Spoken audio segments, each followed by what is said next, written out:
trying that crazy tilting your hammer voodoo.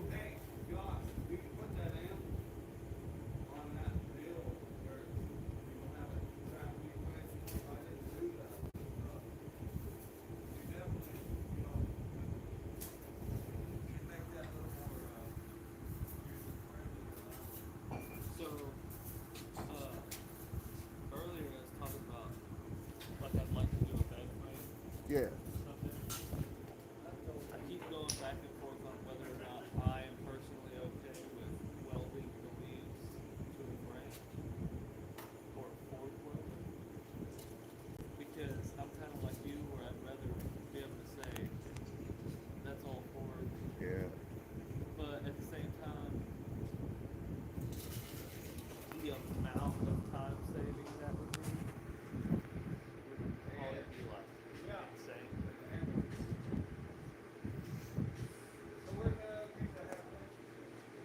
I mean, would you do a solid material or would you make it out of like tube and pipe? No, I mean I'd do solid material.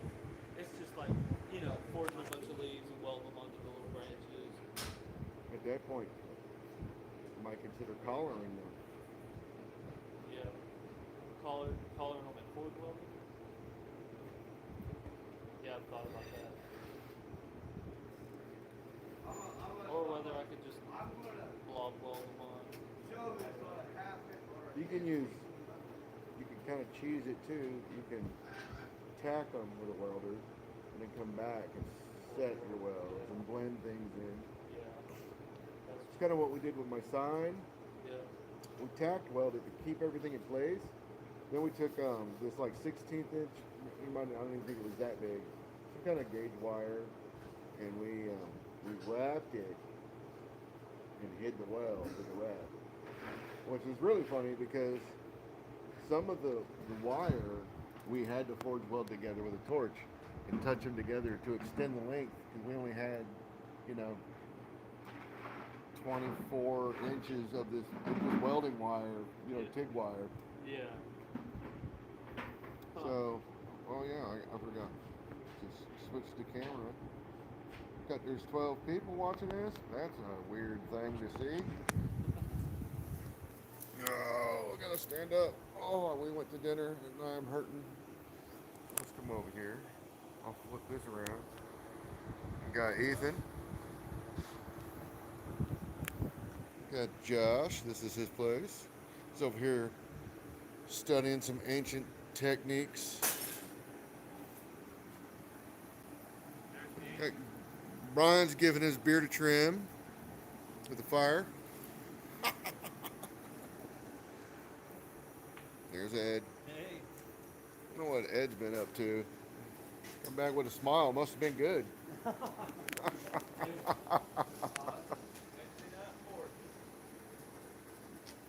Does it actually have a title? I don't know. I just clicked the button. Well, Guzman Lopez says hi, guys. So, what? Again, oh, drift?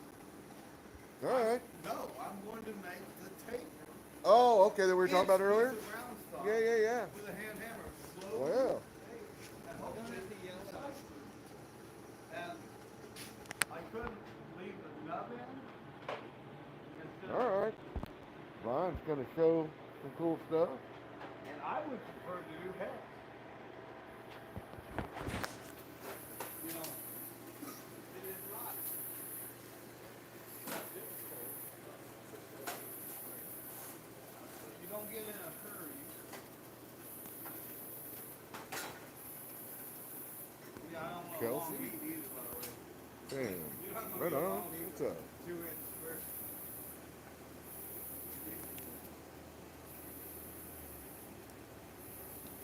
But if you wanna like do it, you wanna see it right here. No? Okay. You coming out? Come on, right here. But anywhere else you can't see it. You stand there, you stand here, you even over there, you cannot see it. It's like cutting steel.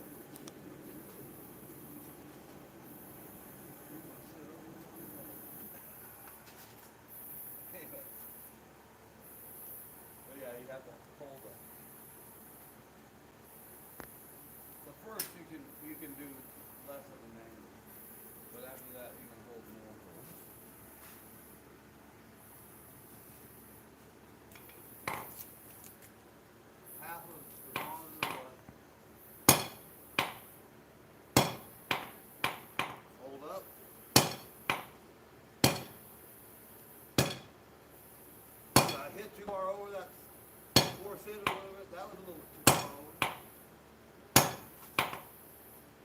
Oh, that was on the anvil too far back. Stay there.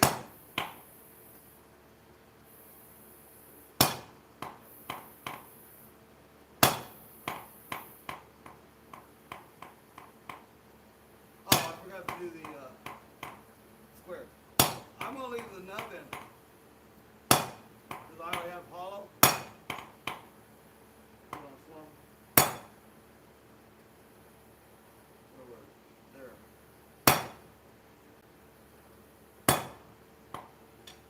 You have to go like this.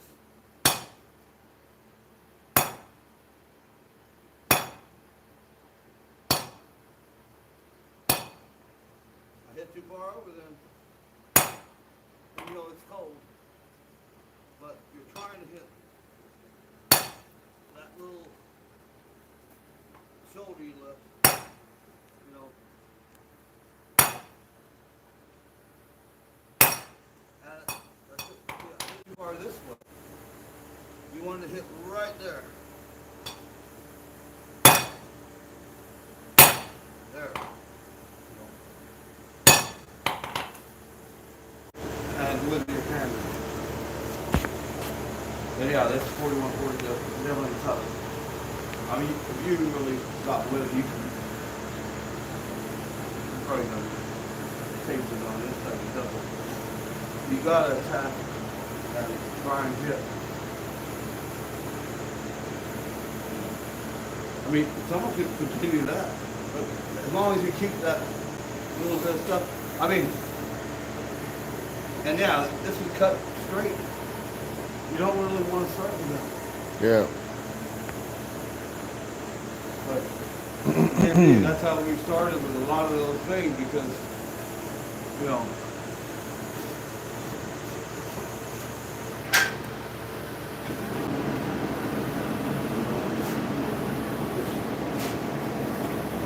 you can get the same effect. I won't know. Cool. Like that, you know. You don't want to do it like this because that makes the back side go like that. So it allows the tape to come out and hit into this. Not like that.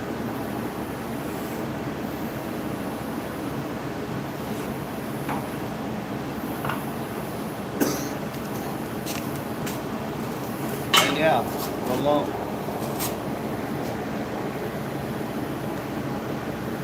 If you got cut and center, you just keep going off the sides.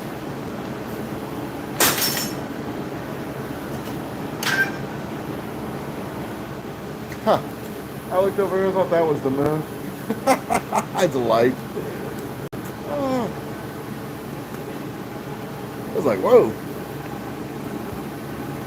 Had too many mashed potatoes or something.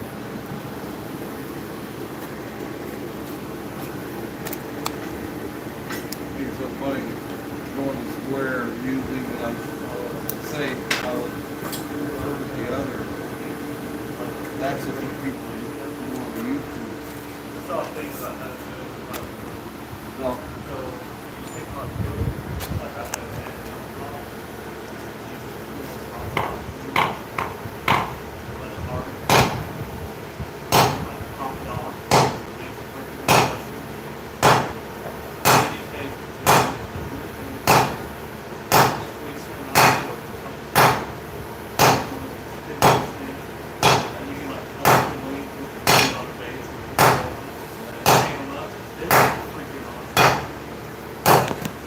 I would probably think about, you know, going around at that point instead of thinking you're gonna, you know, just keep going until it comes off.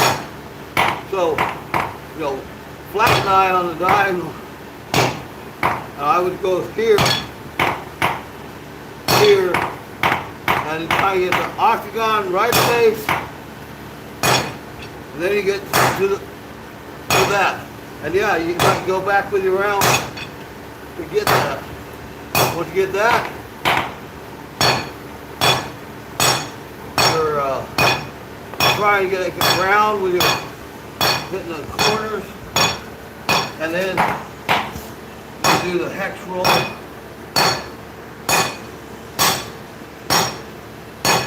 And now when you get to that where you're hitting that, you just stay over here.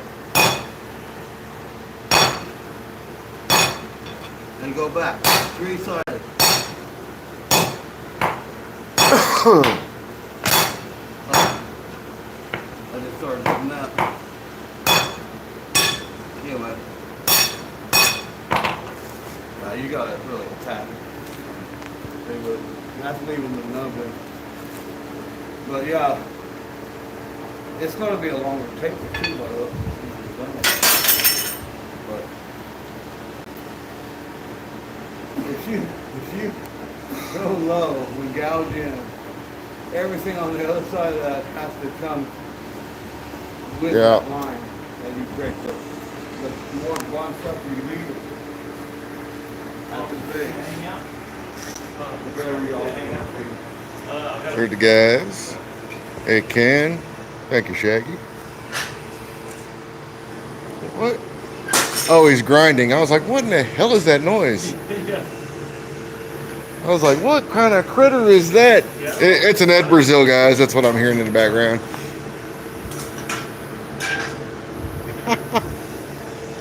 He's in the shop over that way.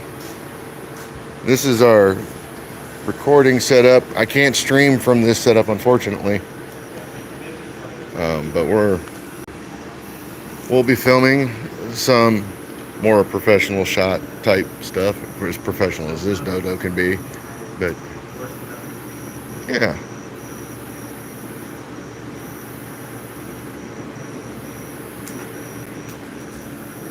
Make sure everything looks good.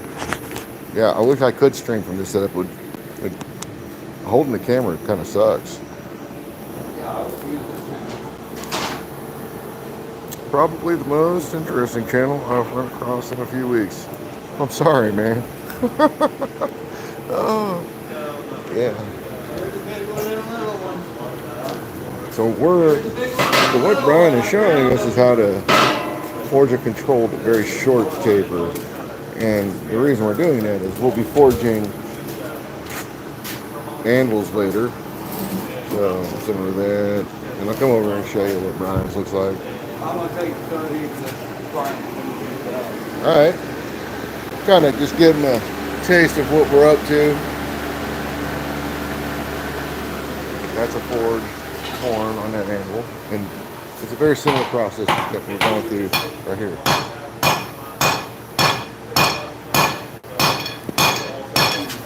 I know it's hard to see what's going on here. Potato quality phone video, but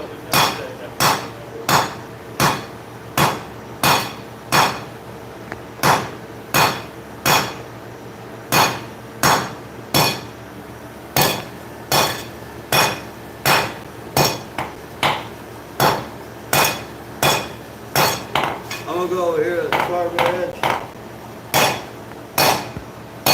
so it's on a sharper edge at this point. We use that to kind of work down that nub. It will eventually be cut.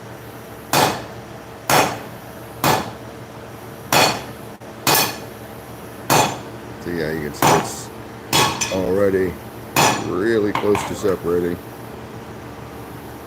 And yeah, that one is cut off. But yeah, it's probably just take the tail on the big edge. Once it, I don't have blended edges on it, they have big and it's sharp. But we do it.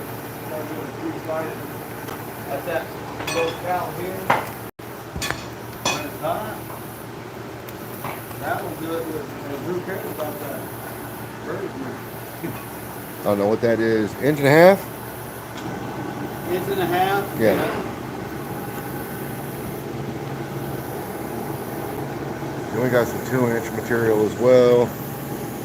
Over there. He's making it look easy. We gotta do that with sledgehammer jams. If you want to stand up normal. It's not that You can do easy. that too, but when you do 2-inch soft, the lower one probably with a striker is going to be. Well, with a striker, yeah, but Yeah, you're and doing that's- it by hand. I want people to get used to watching this way, you know. Yeah, let's see if we can catch it. I can swing better standing up.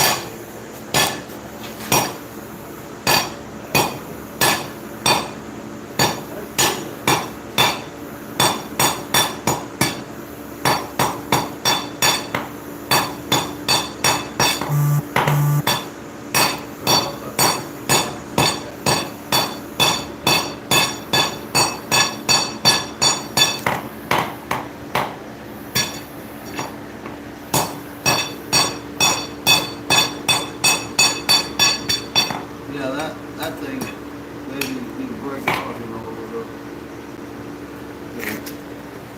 But, yeah, try it.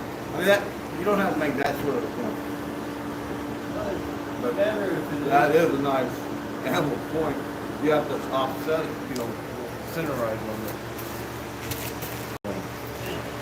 towards the center and then at the end, just lay it flat up on the anvil. But yeah, the nubbin thing, or whatever you want to call it, with a straight cut on the saw is probably going to help quite a bit. And yeah, don't stay where I did when you get smaller. Get onto, you don't have to be that short, but get onto the smaller one where it's not getting all that radius thing and making it. It's almost like you don't want to cut it off almost, you know.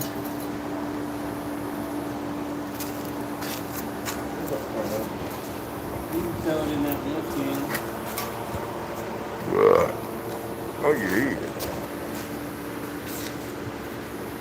But yeah, if you were to try to do that without the nub on that type of table, it's just going to, you know. But yeah, you have to get two.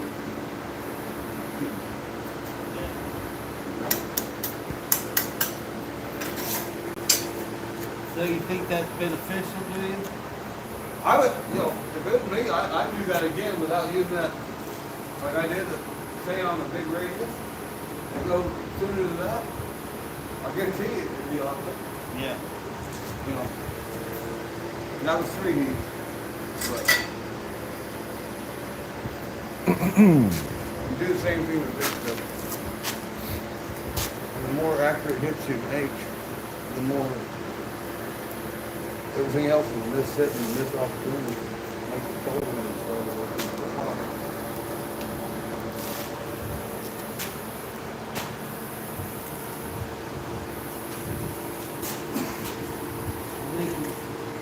Leaving it open for you. And we do have, You wanna try it? if anyone wants to play with that. I mean, that's a good start. If you have it, make a drift with that end on it, or a puncher end, where the far side's down, it makes it so much easier to make. He's got a bar up there. You got a bar ready that he could do a 1-inch bar before he does the striking? Like that's up there, over here. Well, I don't know. What would Ethan sign up for? It's over there. What? Right in the middle of that. Even top, right? Like one of that even top, right? Well, show me.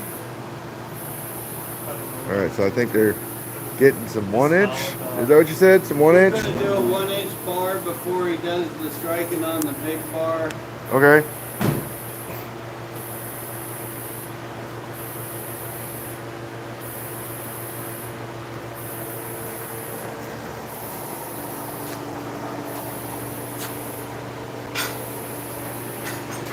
Some striking angles lined up. I'll probably do these at home. Be a fun stream, I guess. Could be a fun stream. These are the forge tables. This one's Ed's, Brian's. And we're just running out of these two this week. Brian's Anvil. It's a slightly modified striking anvil. This one's only, I think, 18 inches to the face. I suspect for what we're getting ready to do, that's going to be handy. Here.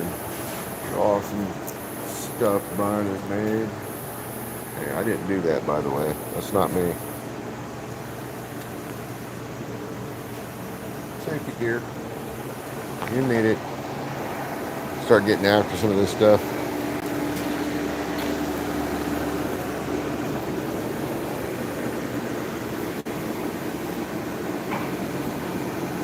Using some big old gold.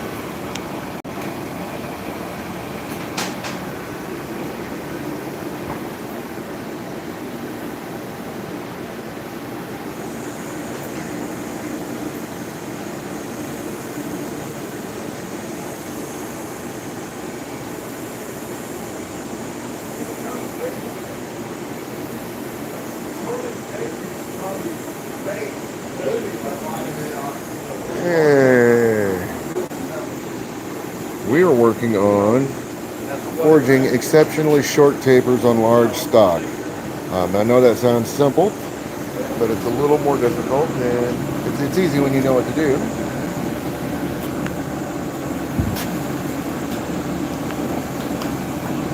And we will be forging these later. Here's the eggs. Mine's in the truck. Here's a much smaller one. This is made out of 1.5 inches. It'd be nice to use, especially when you're working really small stuff. And Josh is going to practice that short taper that Brian just showed us. One of his super awesome camera there. It's all rusty. I feel so bad. He just slapped some rust converter on it and it'll look black. Let's see this guy.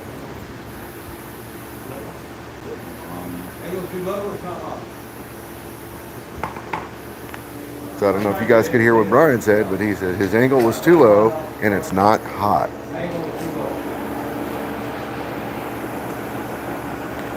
Raise the angle on the first. So he's this 1-inch bar he's working on. Real steep, so it gets the end down quicker and easier.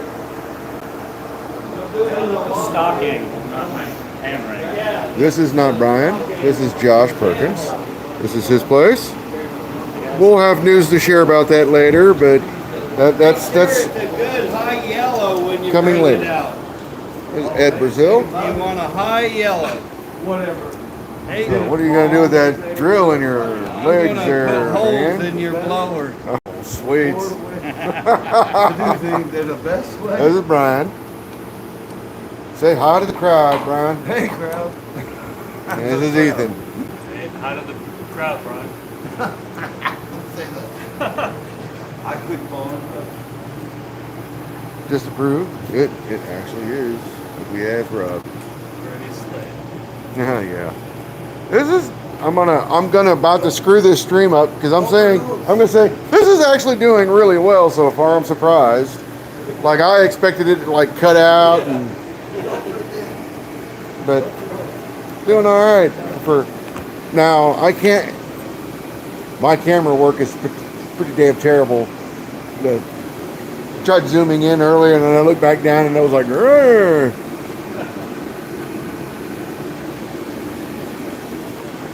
So what is JIJ Ford? What is the JIJ? I don't think I've ever asked that.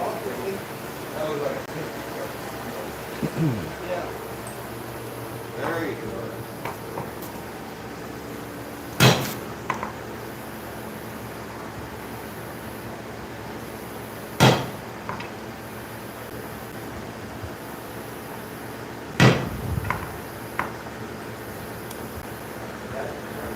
Boy, I'm not even.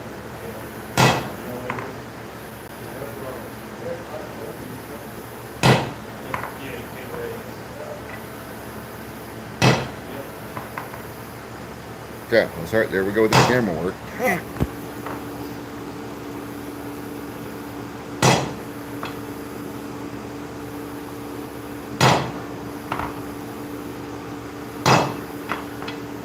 I bet you if you lock it over on a hard thing, and you shoot back and forth. Do what? Go for the sharper corner. Go to the hard edge and lock it over and go back and forth to the very end, you know? Yeah, it'll be more aggressive. Alright. Gotcha, Joseph, Ira, and Jasper. Right on. That should be easy. I'm gonna say this is an old forgetful fart. That should be easy enough to remember. Use the keyed in end. Yeah, that's what I was. That's too much of a window. So one of the things when we did the 2-inch bars, what we found, we drug one of my bigger anvils over. It was like in a quote unquote normal height. And we were coming to this side, we were on the far side, with a sledge. That way he could present it up. Imagine this would be the far side, right? So he's presenting it up. Yeah. So it was easier for us when we were over here to come in on it versus tilting, because we didn't understand tilting the sledgehammer. We didn't, that at the time didn't make sense. So, and that worked really well, but we had to get the height of the anvil up for that to work. We did a lot of dumb stuff that night. We wore ourselves out so much the next day we didn't want to do anything. You would be better here. No, we were When you making bend over, anvils. You cannot lift your arm up, Yeah. and that's too low with it. But here, you can get your arm up. And this has actually better than that real sharp one. But you know, you lock it in on these edges over here. And yeah, that's mountain. You can raise your arm up. Fire pot Here you is, can't. No, I don't know, 12 by 10, 6 inches deep, something like that. I don't know, I could measure it. But I'm one-handing it tonight, so. We use for these mild steel. I think what Josh has is sucker rod though. So. But for the actual anvils, these are mild steel. Mild steel. And Brian has had this for quite a few numbers of years. So, yes, you can use mild steel, believe it or not. That's mild steel. That's 1.5 inch, 2 and 2 mild steel bars. Mild steel bars that we're going to forge horns on later. We will eventually drift these, hardies on these. So here's one that Brian did a while back.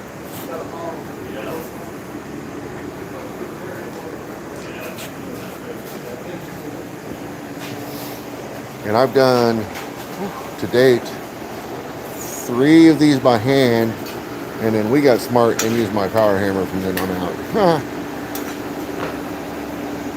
But it's doable. And we're going to film that whole process eventually.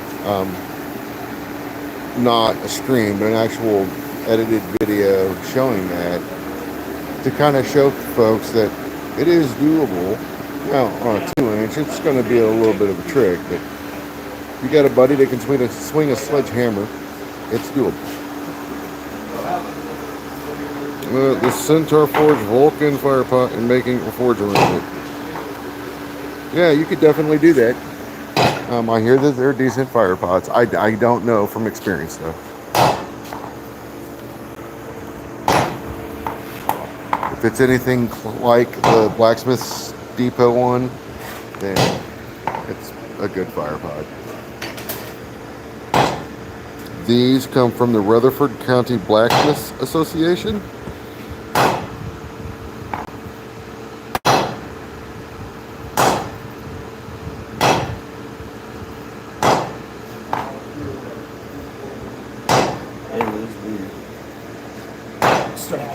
It's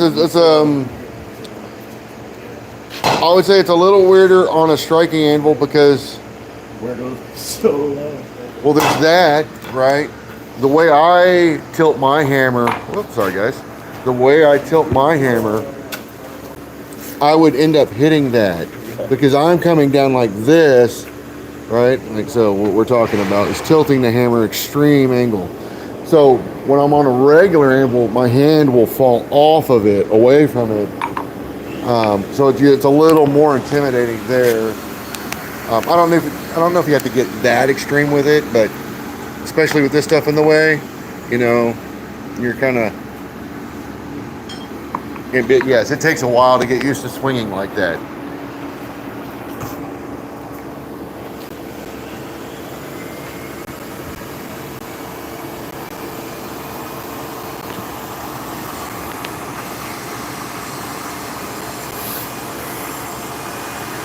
I can't vouch for emailing those guys, but every time I've messaged them on Facebook, they've always replied to me.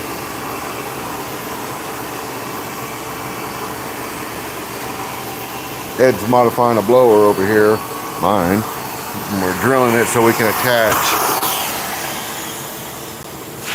this electric blower to the forge. And then he just threw that on the big shelf, guys.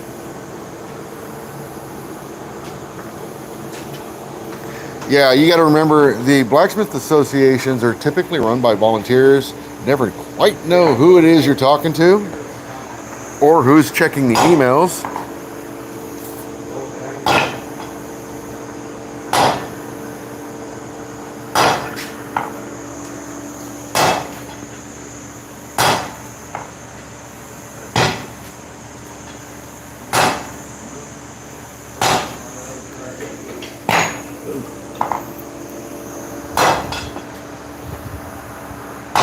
Boy, that's so good.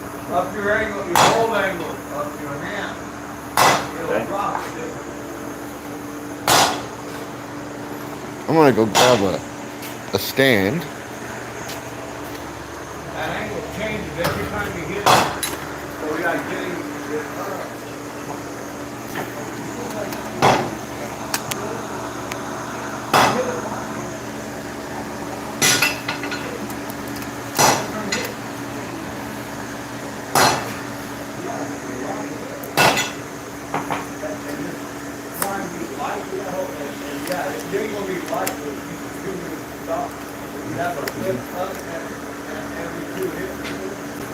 Oh, did I mention?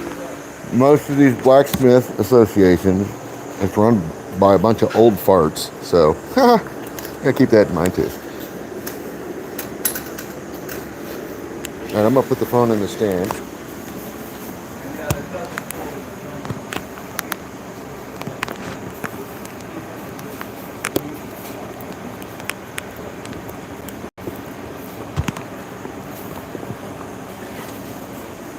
A little easier to operate.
It depends on the size of the steel that you use.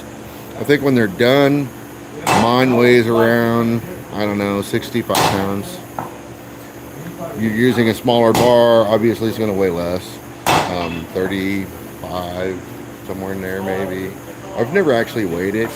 What really matters is what you're mounting it to and how that's mounted.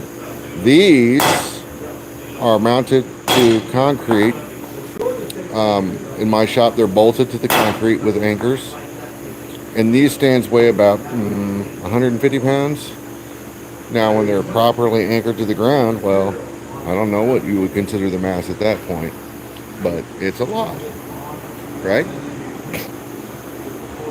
Now the anvil that most of you guys are probably familiar with me using is a Holland anvil that's not anchored.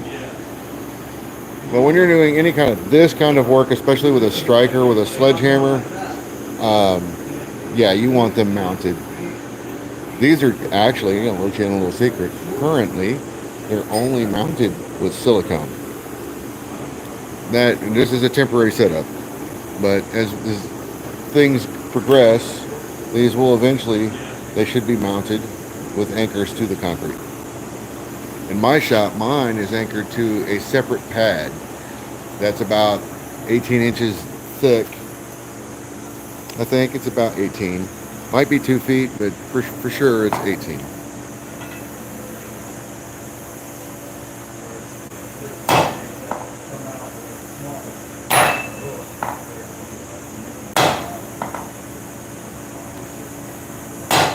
So I know a lot of guys will see this and think, that's easy. Well, until you've actually done it, and then it gets easier as you go and get used to swinging your hammer in this way. Sideways, man. Yeah. But you're essentially trying to match your angles with the hammer and the material, and forge out the shortest taper you really can.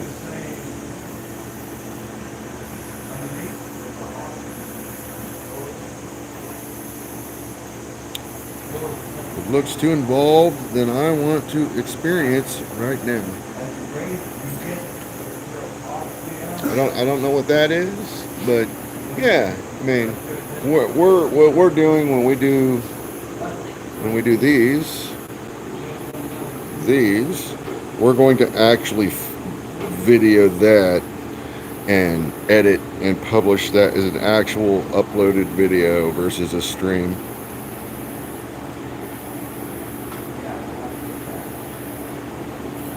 One inch and bigger is large stock to hammer out. Nah, it's not that bad, really. Once you learn the techniques, it's not that bad. We were cutting 2-inch round earlier by hand. No big deal. The worst part of that was the heat. So I was dunking my hands in the bucket to keep my hands from, heating up. But, not that big a deal. It just takes time. Hey, Bill Corey.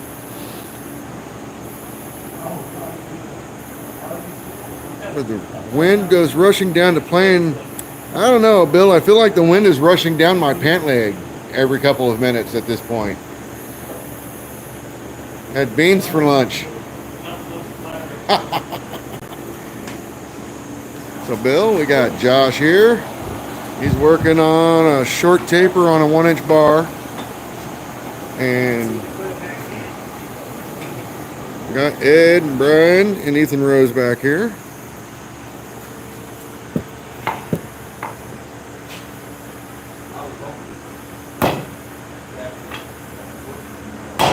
And bear in mind, one, Josh hasn't forged in a long time at this point. So he's a little rusty. Also, this is a technique he is not familiar with at all. So and he's doing a great job. He's got the nub on there that Brian demonstrated earlier. Honestly, I've never done the nub, so I will have to try that. It makes sense.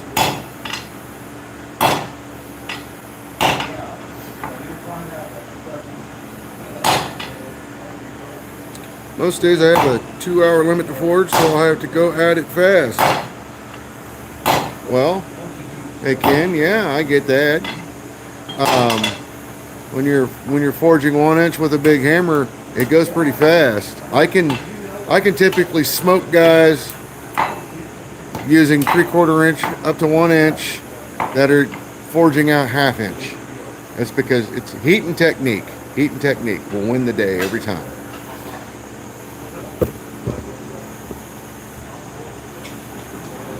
Yes, you are crowned because you, my friend, are a top fan.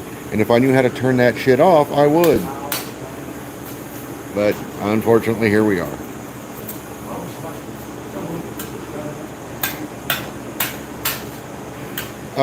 So yeah, this is a, most most guys don't. Well, one, I'll say most guys probably don't forge the way we do in the first place. And then Brian is kind of, sharing some of that forbidden fruit with us. I've done something similar, but I don't do it in the same way. So this is something I'll probably definitely give a try too. And then I don't know if anybody saw earlier, but so one of the things that Josh is up against is this is a really low striking anvil. This is lower than we normally use, and he's not a short guy. I'm going to guess 6 foot at least. And Paul would probably be hating life right now because he's like 6'6" on this little tiny thing. Short thing. It's not tiny, but it's short.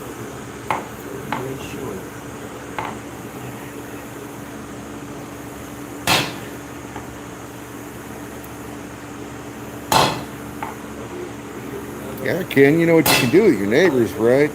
You can ditch them. Move somewhere else. Ditch those damn dirty neighbors. That's what I did.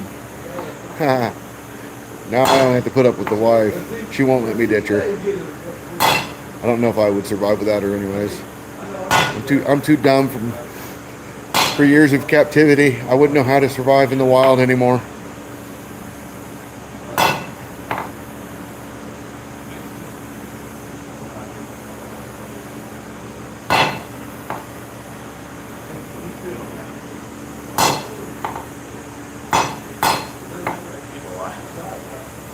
This is way more. So on the end of this bar, he's got a really sharp taper that's maybe what? A little over an inch? No, I'd say maybe 1.25 inches. So it's 1.25 inches long, very sharp taper on the end of this bar. There are other ways to get to there as well, but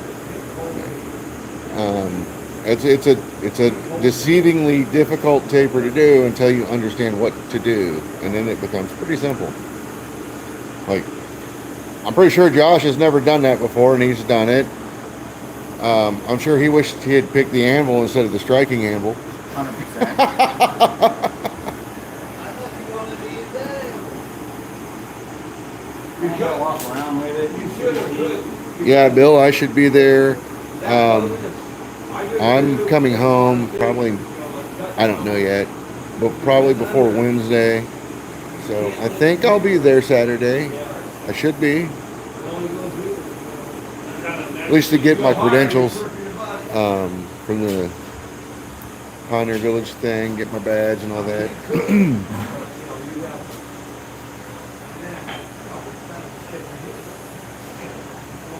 Mid City's got its benefits too, but yeah, I prefer to live.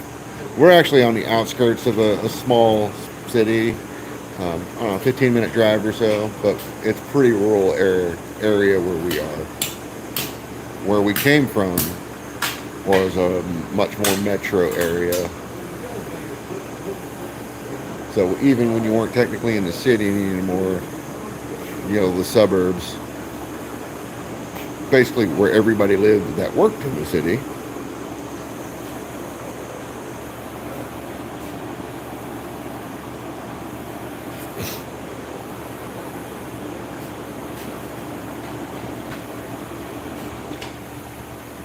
I hear you on that, man. I hear you on that.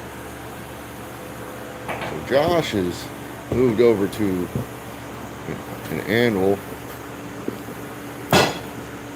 I'm going to try to zoom in on that because I don't want to move. That's a mild steel anvil, by the way. And he's forging 4140.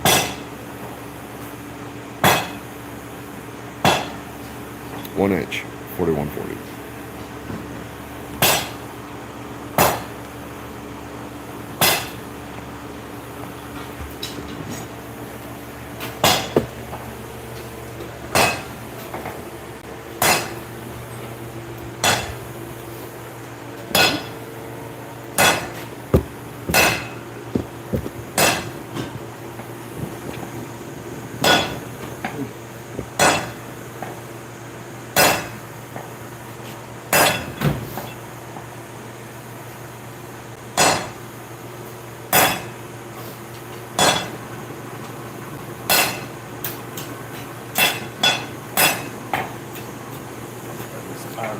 Hey Ed, your anvil, has it been welded at all, or was it one solid piece?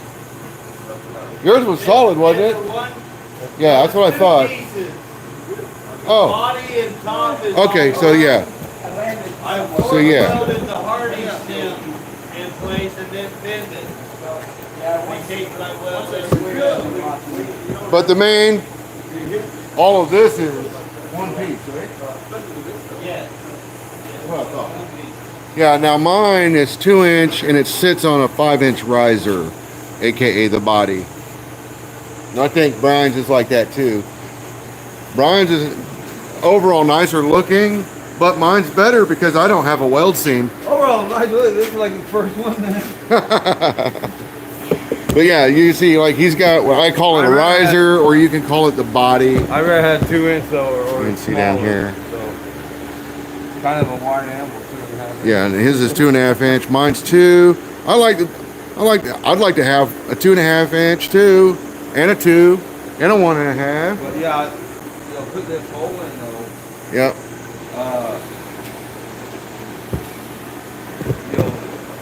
I didn't get it all out because there's not enough cardboard on this one. The smaller one, even this I put a small hole in. Yeah, we made the mistake of punching mine with a hammer eye punch, Yeah. and it was too big, so it never got it quite square inside. It was a little rounded. This one, starting in. Yeah. This was done after. That's what. Yeah. That's what John wanted. We want to see That tapered heel. Of course, was cut. Yeah. And it did. Even with the hole. But yeah, I was just looking square. But I sure did the drip. Come back over here. I need to get a smoke. But yeah, I mean that's not that great of a beat.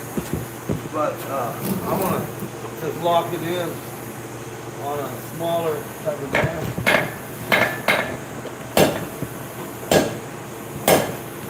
I'm going to go to the other side so you can see the tilt.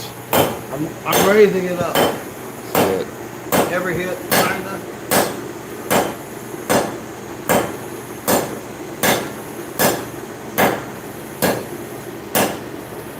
And yeah, tilting this more and more every time, you know, and trying to hit that spot. So when I miss, anyway, I just go there and then flat, diagonal. Don't go this side. And then edge, 16 side. Anyway. But it needs more heat to get that thing on. But you Hey can. Rob, are you going to use this on the same kind of fire pot as mine at home, or a different? Hang on.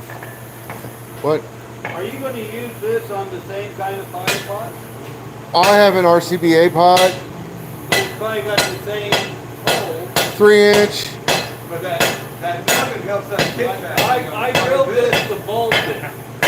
But I think what would be even better is the silicone bit in place where it takes more load off the bolt and is less likely to break your housing. Okay. Are you okay with that? Sure. Don't bother me. I can rip it off later if I don't like it. Yeah, it could come out. Ain't nothing diesel and a little match can't fix. Yeah. That's awesome. Right now I gotta go. I gotta pull my phone off to be able to read this stuff.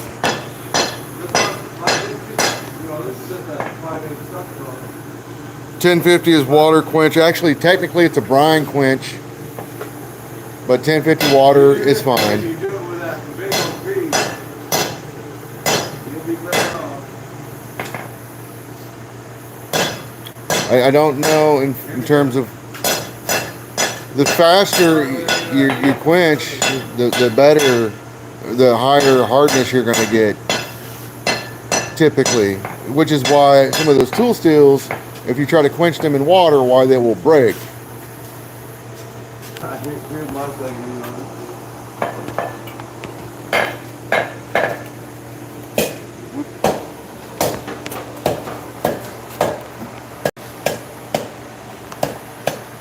And I'm gonna leave it. I'm gonna leave that nut in. You know?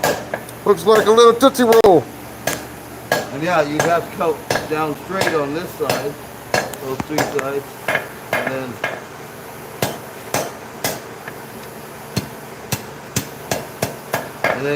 then get it running or whatever, you know. Anyway, that's too bendy. Kind of like springing, you know.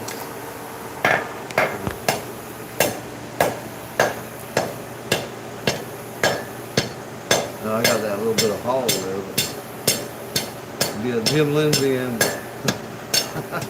you know what I mean? The Jim Lindsay. He said, yeah. Yeah, 1050 up to 1060, you can water quench, or brine, which is just a salt water mix essentially. Yeah. That piece right there that's bent, you could lock that right back in on the hard edge and just go around and do that. You know, like where you make it set it down to the end. But yeah, when you set down the end, you gotta have the heat here. Hold down without bending here.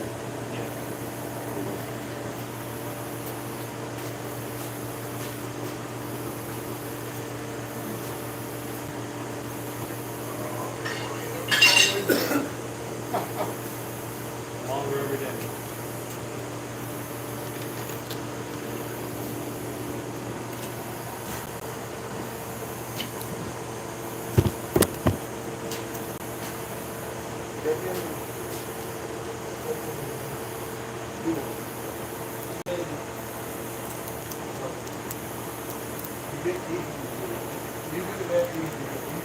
Yeah, you had to, that this coil spring, man. That garage spring, I mean, if it's, you never know what that stuff's been through. You know, how many times that door has been up and down. I don't know. Flint Striker life. I have some 5160 coil spring that's new, but it's 9/16 I think. I know that's a bit big for a Flint Striker, but I don't think it would take long to forge one down. I'm curious to see how well it hardens for that application.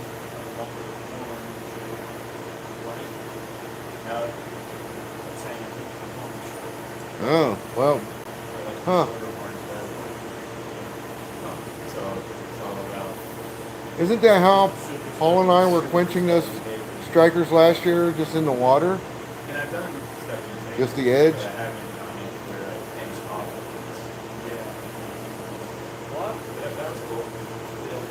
I don't really remember. He was the Flint Striker king anyways. I think I made 3.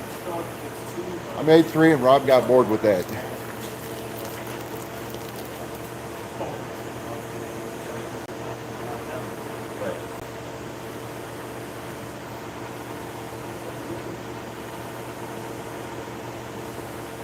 It's hard to find some of the steel you guys find. So Joseph Johnson, I don't know where you're located, Several bro. more heats.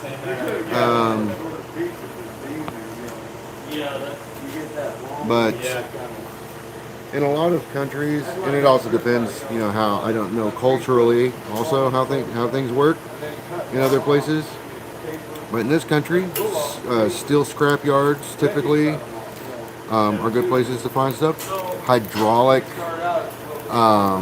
shops that do work on hydraulics, especially replacing shafts. Hydraulic shaft is typically a 1045 or 1045 equivalent. Machine shops is a great source. A lot of times, at least around me, in a machine shop, you can go in and ask for larger scrap that they want to get out of the shop. You can offer to buy it, or a lot of times they'll be happy for you to just get it out of the way. Fabrication shops, welding shops, that's where they primarily weld. You can typically find stuff there too. The further away from the body you get, the more twang. Yeah. Like a diamond. You heard it, but you couldn't find it, huh? Weird. Buy it. It's not as good. And yeah, some of those fair animals are really quirky too. They start doing hollows under the feet,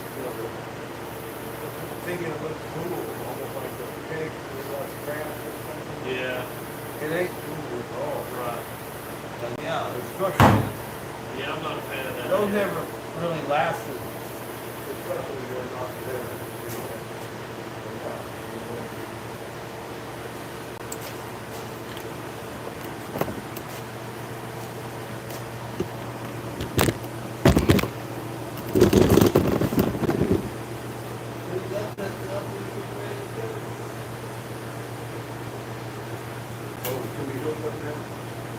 Well, I wouldn't do it yet. I'm gonna set up.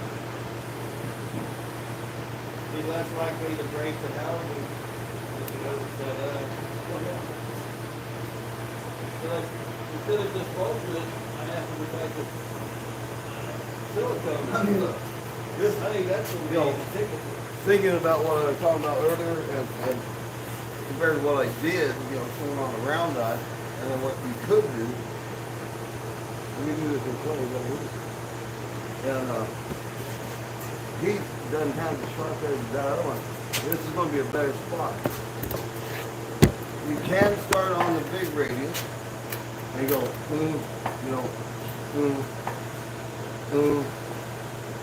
and you're not going to hollow that big piece up. But then lock it in after that. And yeah, when you hit, see it lifts that up? I mean, the clay bends though. But if that was still, if you weren't holding down, that lifts it up every time and you go,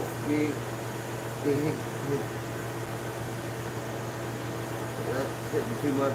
But then the diagonal, flat.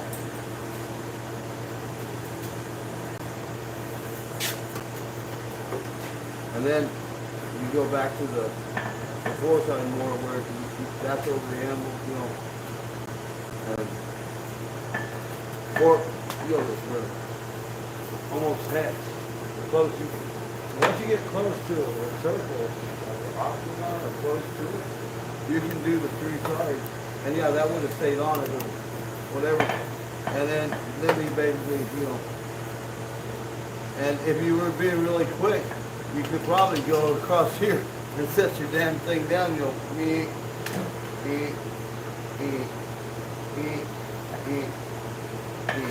And center-rise whatever.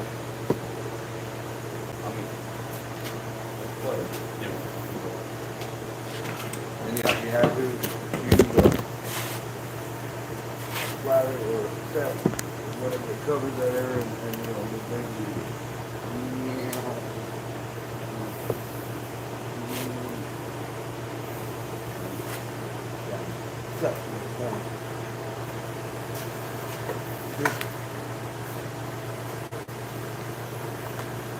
I wouldn't go to the lock-in right away. At least go all the way around and reduce the hump. Because you don't want that big old Yeah. And it wouldn't stay that way either, by the way. But if you pull some of that out. it's better to get it down a little bit. Before you lock in on it. Yeah,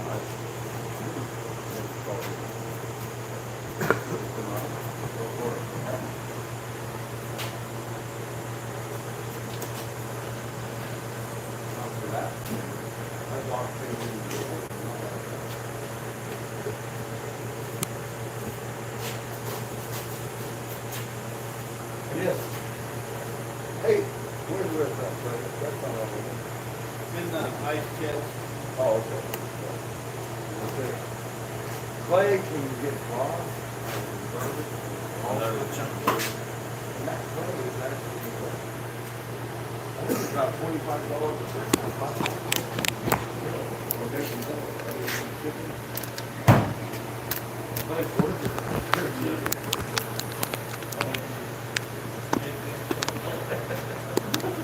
Yeah, some this is a good one that someone else can do. They want to start it out, not too. You know, if you cut it with a chisel, just roll it on, try and get the center, you know. We'll start with what you want. Watch out for that control, because it looks like grass and wrought iron.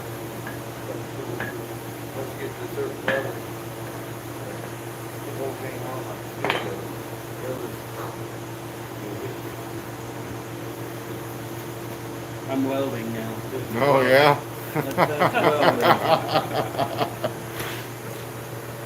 you need 7 pounds for that, Ed. Not the plate. Or at least a 7 1/4 pounder. I can go get it for you if you want. It gets it done. That's them swiping blows. Yeah. You gotta really hang on to I suggest you tether it. You might lose the hammer if you're not careful. It didn't weld all the way. You didn't use Iron Mountain. No, I should have. With the finish, I'll take a piece of heavy stock, roll it over. Time like that. Target. Those equal out these items are the best. Lay back together. Hold it. The pieces up there, take those together. Lay there. All right, y'all. We've had enough fun with this for now. Well, somebody else wants to drive and talk to this thing. I think we're good. I'll catch you guys later. Adios. Buenas noches. Buenas noches.